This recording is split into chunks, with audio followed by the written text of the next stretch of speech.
Well, hey everybody, it's good to see you online if you're joining us there and here at our Kernersville location. How about all that snow we got this weekend, right? Man, I was expecting a lot of snow Friday morning and there was nothing. And I felt like a kid again. It was like the meteorologist predicted it. I woke up as a child, it wasn't there. I was frustrated we had to go to school. Reminded me of that all over again. It's good to see you guys. Thank you so much for being here. As you know, we are in our second week of our series called Simplify, and we are trying to really get down to the heart of what does it mean to really simplify our lives and our walk with Jesus. And as we've had the week that we've had nationally, as we look at the previous year we are coming out of and the year we're walking into, we need some simplicity about our lives just because of everything that's going on. So it is so good to be with you. As you guys know, and as I know this in my own personal life, following Jesus is more than just being in a church service, watching online, reading your Bible, or praying every now and then. It is truly a decision that we make daily where we wake up and we surrender our will to our Heavenly Father. That's really what it means to follow Jesus. And we believe that when you wake up every day and you surrender your will to His way, we believe there is something about simplicity that God gives you in your life. Not necessarily that it's easier, but sometimes decisions become simpler when we submit our will to our Heavenly Father. So it's our prayer today as you're watching online, as you're here at our Kernersville location, that as you're listening, that God will just kind of tap you on the shoulder and He'll make it clear to you what that next step for you in your faith is to take with Him. And we believe that it's not as complicated as we often make it seem. I don't know if you're like me, but sometimes when it comes to spiritual decisions, we complicate those things and we think, well, if I'm going to follow Jesus, I've got to, sometimes it's easier than we think and we can overthink it sometimes. So our prayer is that you're going to know what that next step is for you this morning. And in just a minute, I'm going to ask you to stand and sing this song with us. But the next song that we're getting ready to sing could really be our anthem or our theme for 2021, because this song is all about how God can take things that we think are bad, mistakes, painful situations or scenarios in our life, and He can turn them into good. So my prayer is that as you're singing this song, you're going to feel God as you're singing this, and some confirmation and some affirmation over your life and your situation. So I'm going to ask you to stand with me and let's sing with our band. Sing to God.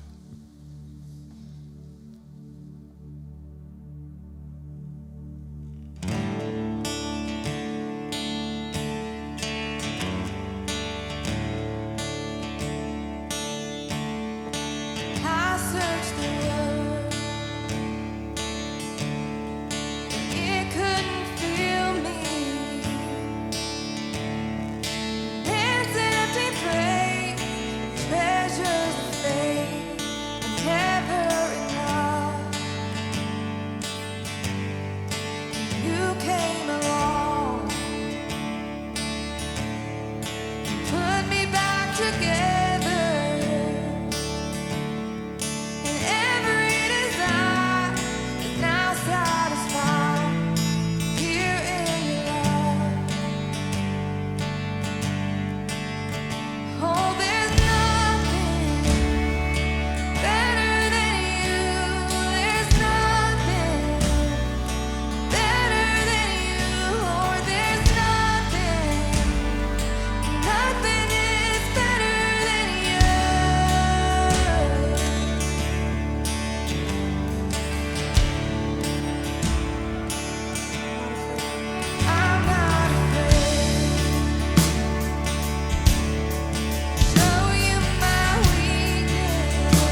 the mountain move. And as I walk through the shadow, your love surrounds me.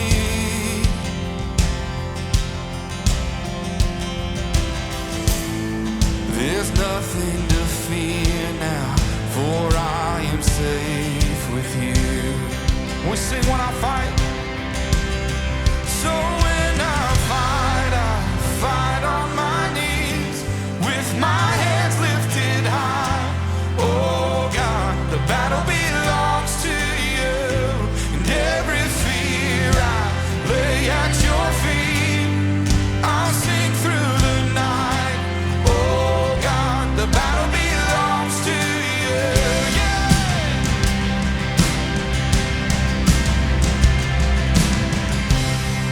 And if you are for me, who can be against me?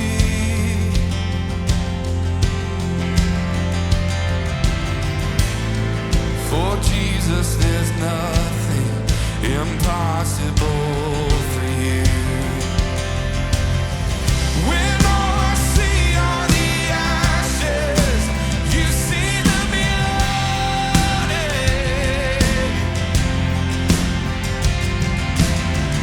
When all I see is the cross, God, you see the empty tomb. So when I fight on my knees, with my hands lifted high. Oh God, the battle belongs to you, and every fear I lay at your feet, and I'll sing through the night. Oh God, the battle belongs to you. An almighty fortress, you go before us. Nothing can stand against the power of our God. You shine in the shadow, you win every battle. Nothing can stand against the power of our God. An almighty fortress, you go before us. Nothing can stand against the power of our God. You shine in the shadow, you win every battle. Nothing can stand against the power of our God. Almighty fortress, you go before us. Nothing can stand against the power of our God. You shine in the shadow, you win every battle. Nothing can stand against the power of our God. So when I fight on my knees, with my hands lifted high. Oh God, the battle belongs to you, and every fear I lay at your feet, and I'll sing through the night. Oh God, the battle belongs to you, and oh God, the battle belongs to you.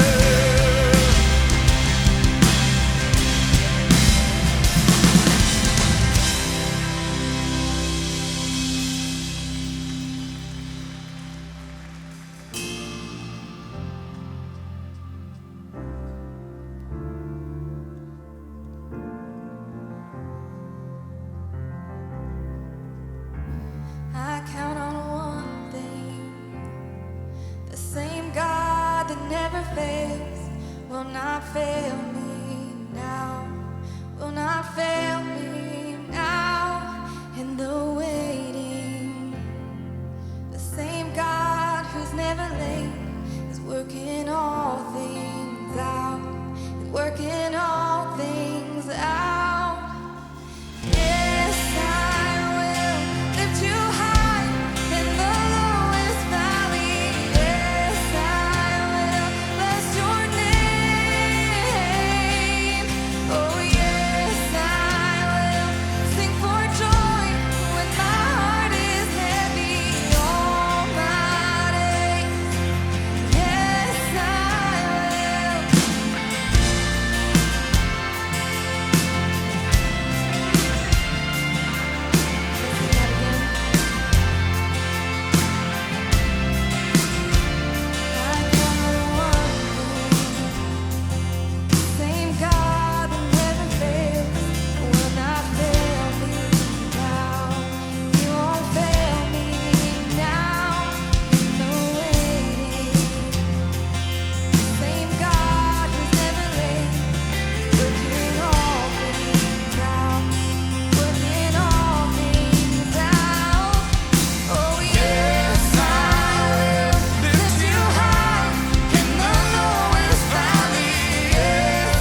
so much for singing with us this morning. You can go ahead and have a seat.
Life is complicated, isn't it?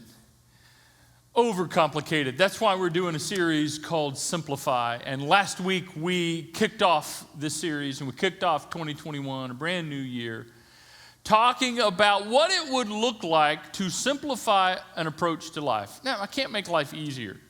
I wish I could do that. I can't make my life easy necessarily and yours, but it doesn't mean we can't simplify things. And we talked about an approach to life last week that if we could just get there, if we could just get to the place where you and I recognize our need for less of just more stuff, more things, more in our calendars, more of whatever, and instead embrace more of what is best.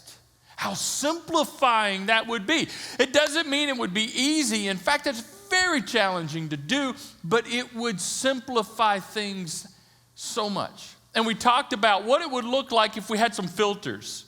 You know, we talked a little bit about coffee, and I riffed on that a little bit and probably offended some people, non-coffee drinkers and some pretend coffee drinkers. If you have to go back last week, you'll know what I'm talking about. But talking about filters, and what would it look like? What would it look like to have some filters in life that you could put everything in life, relationships, decisions, job, money, everything in life through these filters. And out the other end, what you were left with is not necessarily what's easy, but what is best. What is best. And that's what we need more of. And today what we're going to do is we're going to start with the first of 3 filters that I believe will simplify so very much.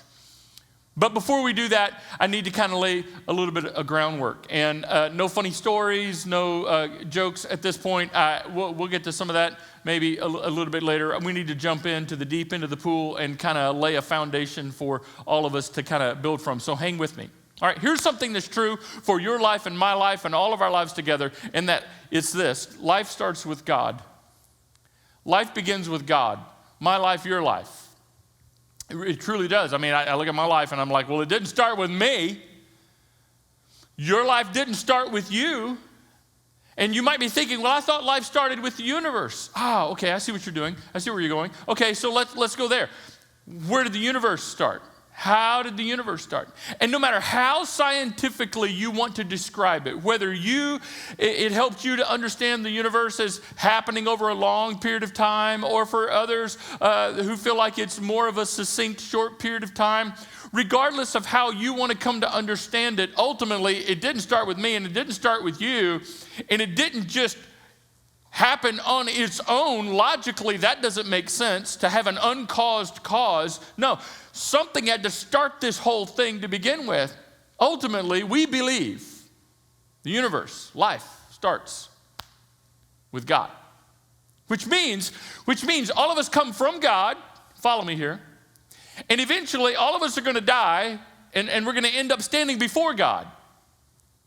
So as a result, logically, the middle between when we got started because of God and where we're going to end up before God, that middle thing called life, we should take God into account during that. That's ultimately what it's all about. Fascinating to me, if you want to get to the heart behind atheism, if you want to get to the heart behind what atheists believe and why they believe what they believe. And if you're an atheist, I don't mean this disrespectfully to you at all. Matter of fact, I'm glad you're here. I respect you for being here. Good for you. But the heart behind atheism really is, when you get down to the foundation of all of it, is that we'll try to explain our existence without God so that at the end of life, we don't have to answer to a God. And so in the middle, we can just basically do what we want without taking a God into account. And so that's kind of the gist of it. But you and I need to understand for our purposes today, and I'm not saying you have to believe this right now, but this is what I believe. As a church, this is what we believe, that God is the context of all of that. That it makes the most sense logically and factually and scientifically to say that we came from God, we're going to end up standing before God, so the middle, this life, we need to take God into account. Now, that's not to make anybody afraid. That's not meant to cause fear. That, oh no, we're going to stand before God. No, that's meant to be a context. It's meant to be a context for you to understand. That's the big picture. Now, for those of you who are Christians, let's take it one step further. For those of you who are Christians, you need to understand that it's not just God that we're talking about. Specifically, we're talking about Jesus. When we talk about God specifically as Christians, we are referring to Jesus because Jesus is God in flesh and bone. When God wanted to show the world who he was and what he was like, he sent Jesus. Jesus is what God has to say about himself to the world. When God wanted to reveal to the world what he was like and who he was, he sent Jesus. And so if you want to get to know God, you need to look no further than Jesus Christ himself, and you will get a crystal clear picture of who God is. And so if life is about God, specifically Jesus, then wouldn't it make sense then for us to consider Jesus' way, his desire, his purposes in all things? So for Christians specifically, we're talking about Jesus. And even if you're not a Christian, this will help you understand what this is all about. If you are a Christian, a follower of Jesus, this is so clarifying because life is so complicated. And here's where it simplifies things. That you come back time and time and time again. If it's all about God, if it's all about Jesus, then what does Jesus say? What does following Jesus mean? What is Jesus' purposes about? What is all of that about when it comes to my life? Essentially, what we're talking about here is that you and I need, here's our first filter, a Jesus filter to run every part of life through. And when you run every part of life through a Jesus filter, and we'll talk about what that looks like in just a moment, but you run every part of your life through a Jesus filter, it doesn't necessarily get easier. But I can promise you, it will become more simple. When you understand what Jesus would want you to do, what Jesus would want you to say, how Jesus would want you to live, how you approach this decision, this relationship, this financial issue, this quandary in your life, whatever is complicated, you run it through a Jesus filter, and what you end up with at the end is what is best. Not always what is easiest, but what is best. A Jesus filter for everything. So there's the foundation.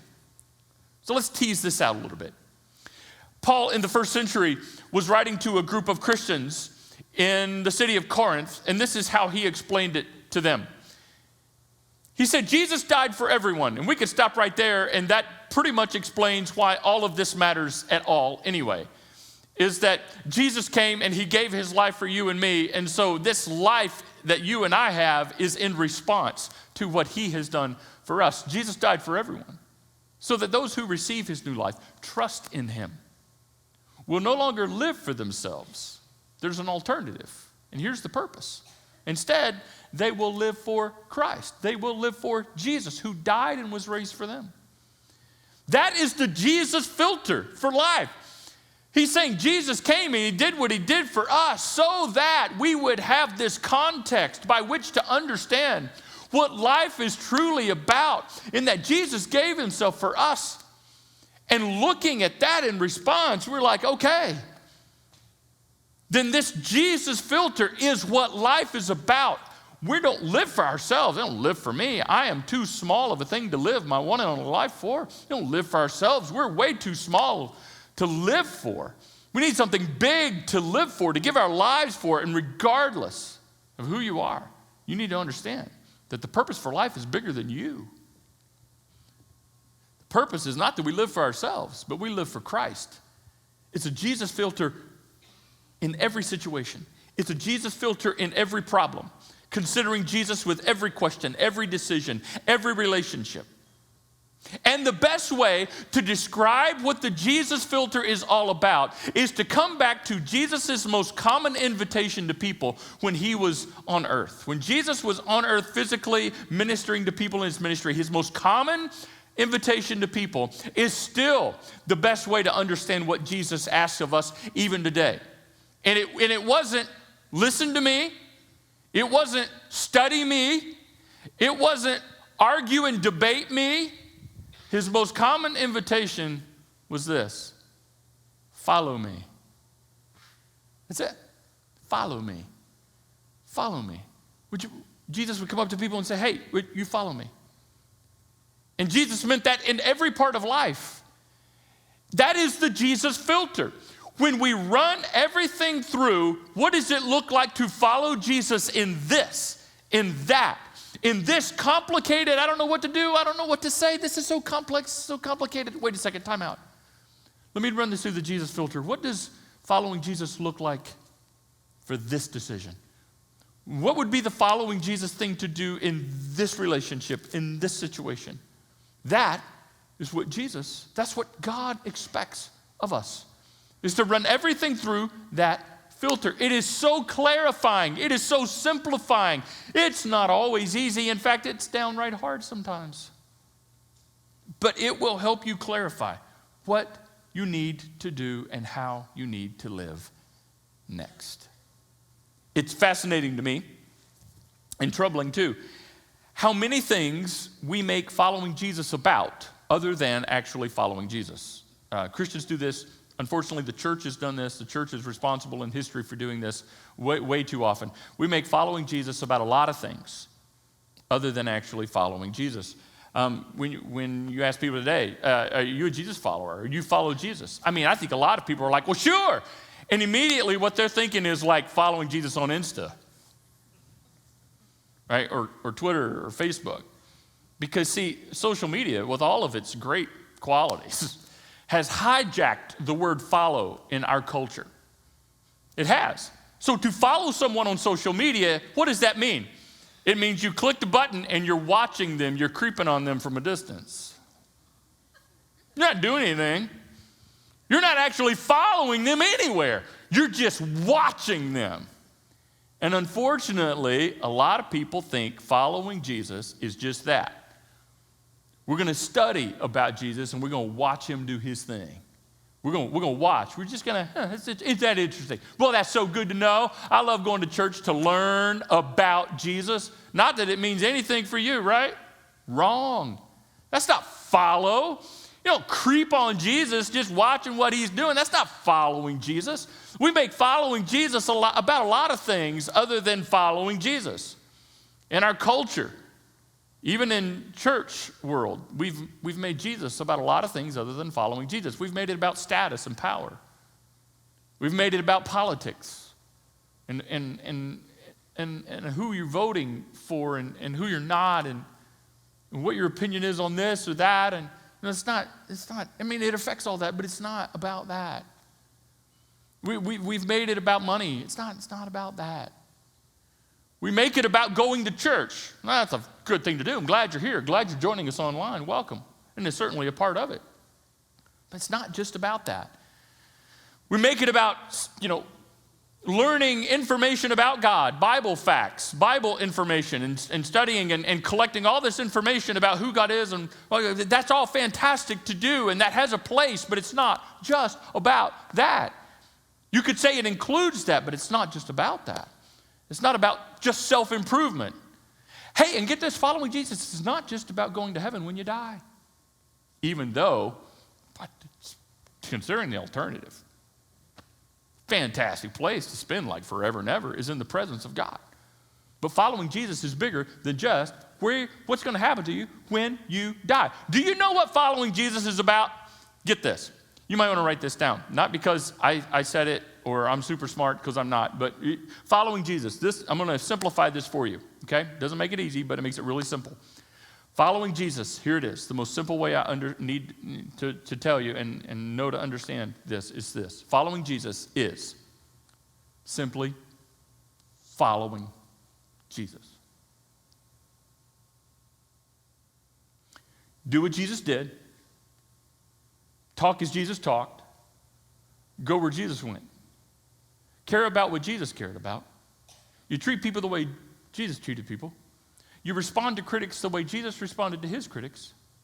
You treat your enemies the way Jesus treated his enemies, i.e., he died for them. He didn't attack them. He didn't riot them. Too soon? Too soon, maybe? Too fresh? Yeah. He didn't picket them. He didn't make a public shame of them. You know what he did? He climbed up on a cross and he died for the people he disagreed with. Wow, you see? Ain't nothing easy about that. But it's really, really, really simple, ain't it? Really, really simple. Sorry, I was starting to get sidetracked there on what it means to follow Jesus. Follow Jesus means simply to follow Jesus. You remember as kids, come back to me a second. You remember the kids when you play the follow the leader game? Play the follow the leader. Remember that? I don't know if kids still do that or not. If your kids don't play follow the leader, somebody needs to teach them. That's just a classic game and it's cheap. Real cheap. It's easy. I mean, it's great. And when I was a kid, I lived between a graveyard and up on the hill was a cow pasture. So follow the leader was so much fun, especially in the dark. Because see, cows leave surprises for you if you know where they are and other kids don't. And, you know, the graveyard, that's just fun. And I know it's disrespectful, but ain't nobody there. It's just a bunch of boxes. Literally. It's a lot of fun. Follow the leader. You know the heart of follow the leader, right? You know how to play that game. Here's the leader, and everybody's following him or her, and whatever they do, you have to do. That's the game. And wherever they go, you have to go there. And however they do that, and however they go, and whatever they say, you have to do exactly what they do, exactly the way they do it.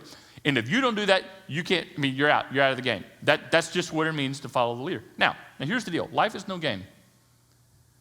And it's not a laughing matter. But I don't know of a more simple way to understand what it looks like to follow Jesus. You just learn what Jesus did, find a way to do that. What Jesus said, find a way to say those kinds of things. How Jesus treated people, start treating people like that. And see how Jesus lived and live that way. Simple enough? Absolutely. Do you see how simplifying that is? I don't know what to do. I don't know what to say. I don't know what I'm supposed to live my life. It's so complicated. Now do this, do this. Okay, wait. What's the Jesus way here? What does it look like to follow Jesus? In fact, here's a question. What does following Jesus ask of me in this situation? Whatever complicated situation you're in. What does following Jesus ask of me with this decision? May not make it easier to make that decision, but it should simplify the decision. This is much more a following Jesus kind of way to do this. What does following Jesus ask of me in this relationship? What does following Jesus ask of me in my job? What does following Jesus mean with this financial decision that I need to make? What does it look like to follow Jesus in every area of life? Real quick, let me give you a snapshot. The night before Jesus was crucified, he spent some time with his closest followers, his disciples, in what we now come to know as the Upper Room Discourse. It's a series of conversations he had with his closest disciples. Now, when you are at the end of your life, and you know you're at the end of your life, you get really intentional about what you say and how you say it, don't you? Well, not that you've ever been there, but you've been around people maybe. They pull those they love close to them, and they go over the big things, the big things. I want you to know this. I want you to remember this, and please don't ever forget. So in John chapter 13, 14, 15, 16, and 17, those 5 chapters, it covers a lot of what Jesus talked about in that upper room discourse in the night before he was crucified, and so much there. So it's Jesus kind of saying, all right, fellas, and they had no idea what was getting ready to go down the next day, even though he was trying to tell them, they didn't fully get it. But Jesus knew what was getting ready to happen. So he was leaving them with a summary of the things they needed to remember. And what he gave them was a crash course on what it looked like to follow him. Not just learn about him, not just know stuff about him, but actually apply the Jesus filter and live their life asking, what does Jesus ask, following Jesus ask of me? And if you read those 5 chapters, which we're not going to do that right now, we don't have that much time, but if you would read those 5 chapters, John 13 through 17, you will discover things like this, that following Jesus was about trusting Jesus. Jesus invited them to trust him. Trust him. And they were going to see the next day just what kind of Savior he was. But he invited them to trust him. He also challenged them to serve, unselfishly serve. In fact, he washed their feet at the beginning of that experience together in John chapter 13. And he said, you've seen how I've served you. Now I want you to serve each other. He taught them to love. It's a big part of following Jesus. In fact, you could say all of this really is about a love response to God's love to us. He said, I want you to love, but I don't want you to come up with your own version of love. I don't want you to come up and just love people the way culture defines love. No, I want you to love each other the way I loved you. And when you do that, then the world will know that you and I are on the same team. He talked about sacrifice. And boy, they had no idea what kind of sacrifice they were getting ready to see him make the very next day. He talked about living selflessly, putting others first. He talked about obeying his commands. And his commands almost always had everything to do with loving and serving and giving to others. He talked about what it looked like to abide in him. Here's a word we don't use often. We don't use this language much, but the word abide means to remain closely connected to him. He talked about relying on his Spirit. These are the things that it looks like. This is what it looks like. These are the descriptors of what it looks like to follow Jesus, to rely on his Spirit. And actually, he said, I'm going to send you my Spirit, and you rely on my Spirit, and my Spirit will remind you, bring back to your mind the things I taught and what it looks like to follow me. It's a beautiful, powerful plan. And then he talked about unity. In fact, towards the end of that, in John chapter 17, the disciples kind of at a distance were listening to Jesus praying. At least John was close enough to hear what he prayed because John wrote it down. And in Jesus' prayer, so much of that prayer was about unity. Unity. Come together. Don't let the world divide you. It's so important that you be unified. Yeah, you're going to disagree politically, but you be unified. Yeah, you're going to disagree on who to vote for, but you be unified. You're going to disagree on the finer points of life. Yeah, but you could come together around who Jesus is and what Jesus has done for you. Snapshot of what it looks like to follow Jesus right here. So when you ask yourself, what does following Jesus ask of me? It looks like this. Now, there may be some of you going, oh, this is simpleton stuff. I know all this. Where's the deep things of God? Oh. Well, let me ask you first. You got this stuff mastered? Have you licked this stuff? I mean, you got this down, right? I mean, so you fully live a life of obedience to Christ in everything. Oh, like you're completely selfless. There's not a selfish bone in your body. You got this love thing down, right? No, me neither. I didn't think so. This right here is a lifetime endeavor of following Jesus. And you never outgrow it. And you never go beyond it because there's always another step to take. That's why here at the summit, we like to use the phrase next steps when we describe what it looks like to follow Jesus. Think about it. It's very intuitive. Jesus is going this way. He's going that way. I'm over here, so I need to take a step in his direction. I need to take another next step in his direction. Oh, Jesus went that way. Oh, in this area of my life, then I need to walk over here and take some steps toward Jesus in this relationship or this decision or with this career move or whatever. Whatever following Jesus asks of me, I take a next step. And here's the beautiful thing about next steps. Everybody can take one because everybody has one. Everybody can take a next step because everyone has a next step. Whether you just started following Jesus and you're trying to learn how to spell Jesus, that's great. Or you've been following Jesus for years, regardless. Everyone can take a next step because everyone has a next step. You never grow beyond taking a next step and following Jesus because you don't have it mastered. I don't have it mastered. There's so much more. Talking about simplifying life. Here at the summit, we've put them like this. We've identified 5 key next steps that we believe when people make these a part of their lives, it helps them take next steps towards Jesus. Now, some of you will see your next step up here. And you're like, yep, that's what I need to make a part of my life, because these are the kinds of things, when they're a part of your life, help you take those next steps. Others of you were going, I've done all that. I've checked all those boxes. Now what? Well, first of all, have you mastered all of these things? And maybe it's time for you to come alongside somebody else and help them take their next steps. It's all part of it. For some of you, baptism is your next step. You know what baptism is? It's the public declaration that you have decided to follow Jesus, that you have decided to you are trusting in Jesus and you want to follow him and you want to let the world know it. And Jesus said, you ought to let the world know it. It's something to be public with. It's definitely personal, but it's never supposed to be private. You go public with it and let the world know, I'm a follower of Jesus. Maybe that's your next step. You say, well, I've already been baptized. Well, great. Is there somebody else in your life that you need to help them come to a point of trusting in Jesus and then publicly declare it through baptism? There's always a next step. Serving. Jesus was all about serving. He said, in fact, John recorded, Jesus is saying, I didn't even come to be served. I came to serve others. So around here, we serve. That's a key part of following Jesus. You say, well, I do serve. Well, who do you need to bring along with you?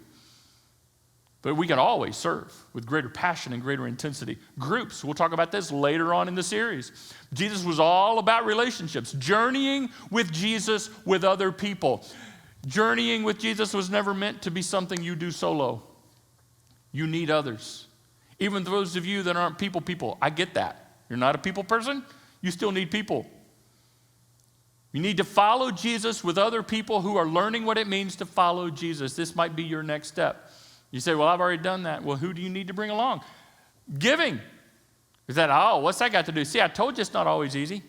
It's very clear. Jesus was generous. God's generous. All right? Try going through life without him. He's so generous. And oh, man, all that Jesus talked about in his teachings about money and finances, he talked so much about it because it's a key part. Because he said how you handle your money lets people know what's going on in the inside of your heart. Lets people know. So he's generous. And if you're going to follow Jesus, you can't be stingy. You cannot be stingy and say you are following Jesus in the area of your finances. You just can't do it. And so that's a key next step. And inviting people. Key next step in following Jesus. You know why? Because Jesus invited everyone. Everyone. He invited specifically even the ones that religion kicked out. That religion said, you're too bad, you don't follow the rules, blah, blah, blah, blah, blah. Jesus invited them. And since Jesus invited everyone, we ought to invite at least someone. And then another someone. And then another someone. You see, this is why we do these next steps here. Everyone could take one because everyone has one. And you just go further and you never outgrow it. And here's the deal. At the summit, I want you to know this is a safe place and that you have a next step. And we want to help you take it in discovering what it looks like for you to take a next step in following Jesus. If you're a spiritual skeptic, let's say that you've never believed before, or this is the first time you've really ever been in a religious or Christian church environment. You need to know that this is a safe place for you and there's a next step that you can take. And we want to help you take it. But it could be that you were raised in a Christian environment, but because of life, maybe you're not quite sure now what you believe because of how life has happened to you. I mean, when you were a kid, man, you were all about it, but now you've kind of grown up and life has happened and you got all these questions and maybe you have doubts and you doubt who God is and you doubt this stuff about Jesus and you need to know. First of all, you need to know I have doubts too. I'm still learning stuff. I still struggle with stuff. I don't have this mastered. But this is a safe place for you to bring your doubts and your questions. Bring them on. And we'll take a next step together because you have one, I have one, we have one together. Perhaps you like Jesus, you love the sound of Jesus, you just don't like church so much. And maybe you've been hurt by Christians in the past, or maybe you've been hurt by church in the past. Maybe you've been hurt by this church in the past. We're not perfect. We're not always going to get it right. But we will commit to discovering what it looks like to follow Jesus together. And we're going to keep working at this together. It's a safe place for you to journey. You have a next step. We want to help you take it. It could be that you're new to following Jesus, or maybe you've been following Jesus for years. Or you're just not quite ready to come back in person and you're trying to learn what it means to follow Jesus online. Great, fantastic. This is a safe place to do all that, and you have a next step to take, and we want to help you take it. It's about this Jesus filter, this question of what does following Jesus ask of me? Discover that next step and then take it. And then take it. Whatever it is. Whatever is the most complicated situation in your life, ask this question of that situation right now. Maybe it's relationships that's really got you stumped. What does following Jesus look like in your marriage? Do that. Told you it wasn't easy, but it's simple. Do that. Love each other unconditionally. But you don't know her. You're right, I don't. But you don't know what it's like to live with him. Thank goodness. I know me. That's enough. What does following Jesus look like in your parenting? What does following Jesus look like with that person at work that you just really don't like? You can't stand her. You don't like him. So how did Jesus treat his enemies? He died for them. Doesn't that simplify things? Doesn't that simplify things? Maybe you got some decisions you need to make. What does following Jesus look like? Ask of you in these decisions. Maybe it's a financial thing. You got some financial decisions. Okay, what is the most honoring thing to Jesus? Maybe it's a career thing. You got some career questions coming up, some career decisions. Okay, so what does following Jesus look like? Maybe problems. You got problems? Anybody got problems? We all got problems. You know what's interesting about problems? It's often when we face problems that people stop following Jesus.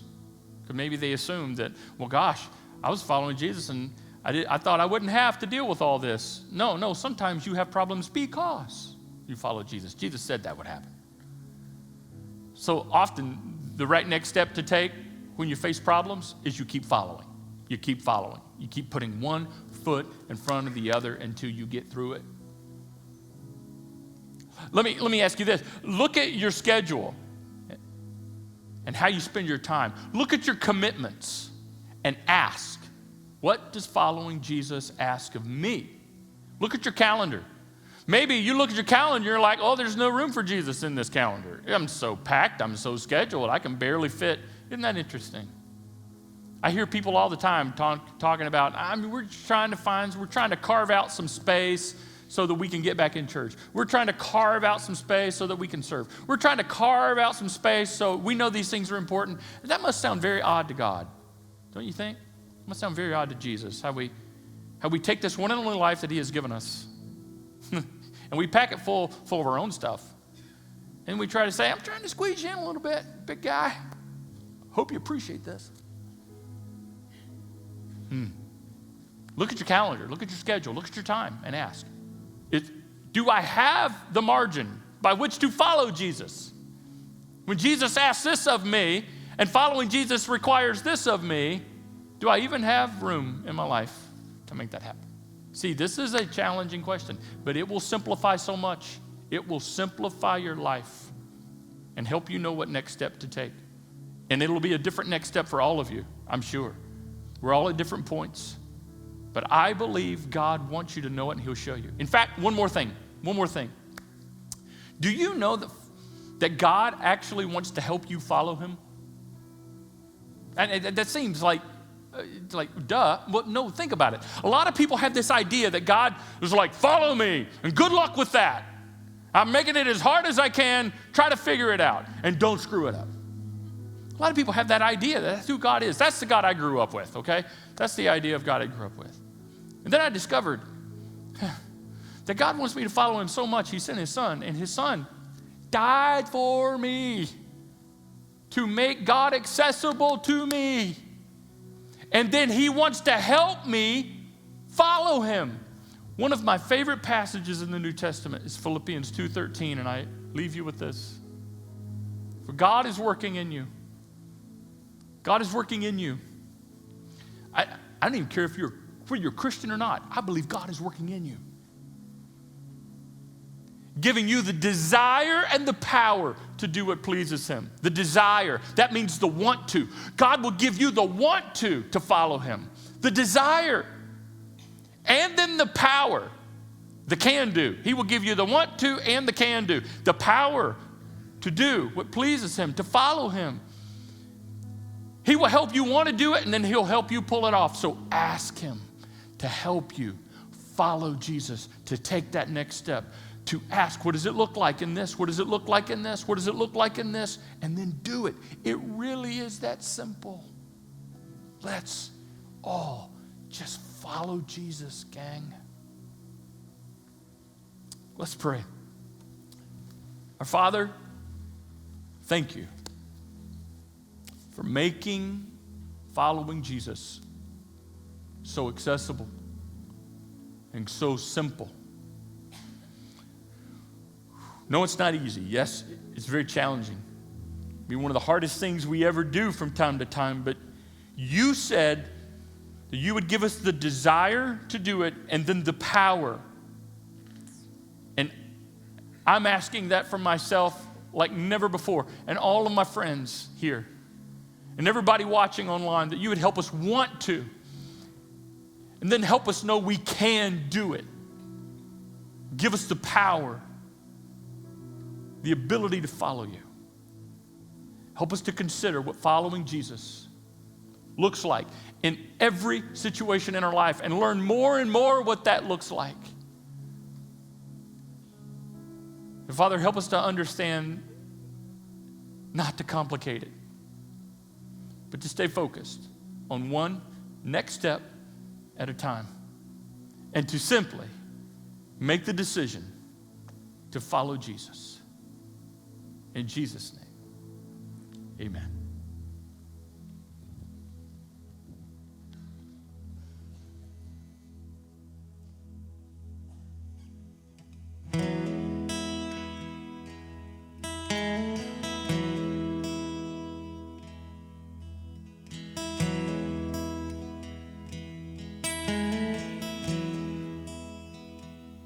I have decided to follow Jesus. I have decided to follow Jesus. I have decided to follow Jesus. No turning back. No turning back.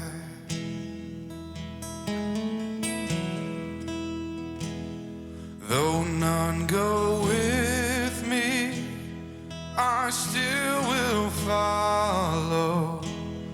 Though none go with me, I still will follow.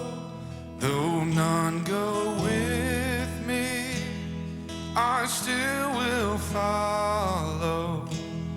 No turning back. No turning back.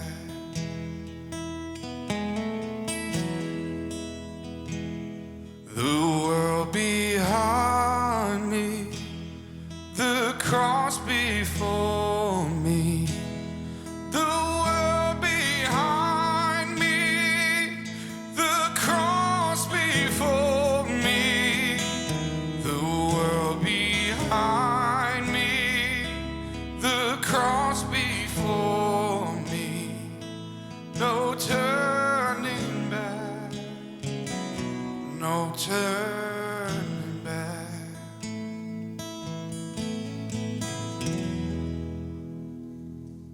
know, for some of us watching online or in this room, today's the first day that it's finally settled with you that it's time to follow Jesus for the very first time. That's exciting. I'll never forget when I decided to follow Jesus my senior year of high school, and I went, you mean I could give my life to the Lord, a broken, disoriented, and confused 18-year-old, and that he would love me unconditionally and give me a purpose? Sign me up. So for some of you, today's that day to step across the line and make that decision. For others of you, God is asking you to trust him with an area of your life. Maybe God is saying, you know, you've made a decision to follow me years ago, but today's the day I want you to decide to trust me with your children. Or today's the day I want you to trust me with your parents. Or today's the day I want you to trust me with your finances. Today's the day I want you to trust me with that critical relationship in your life. Today's the day that your career is in the palm of my hand and you trust me with that. Or maybe today's the day that the only thing that happened with you, but the biggest thing that happened with you, was a mental shift where you said, I am now waking up every day asking Jesus how to live my life. Maybe that's just the biggest shift that just happened.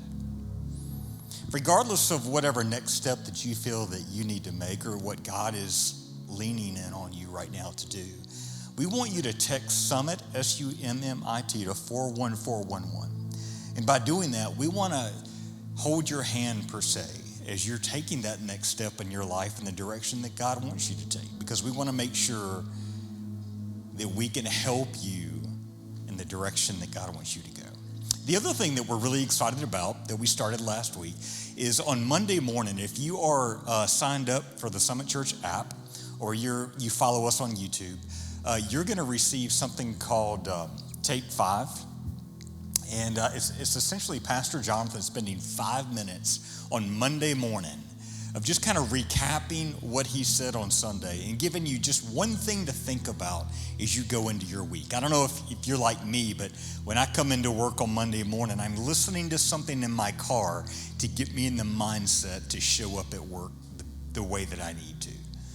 And we need this sometimes in our life, that God just kind of clarify and give us some perspective as we show up on Monday. We want to invite you to check that out. If you haven't signed up for our app, do that, and you'll start receiving those, or on YouTube as well. Guys, thank you so much for being here. There's a lot of places you could be if you're watching online or here at our Kernersville location. We hope you have a wonderful afternoon filled with football and lots of amazing food. We'll see you next week.